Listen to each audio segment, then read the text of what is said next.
Hey everyone, today I will show you how to create a channel on WhatsApp, and here's how it is done.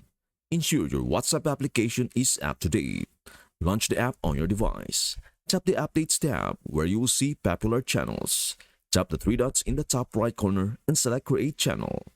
Tap Continue. Enter your channel name. Add a description to explain your channel's purpose. Optionally, set a profile picture by tapping on the image icon, selecting Gallery, and choosing a photo or logo.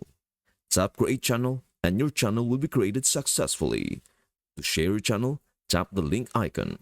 Copy the link and share it with others. From your channel, you can post updates, upload pictures, and share statuses. And that is everything you need to know about how to create channel on WhatsApp.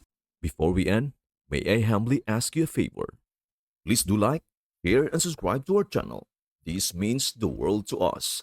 Thank you so much for watching. We hope to see you in our next video.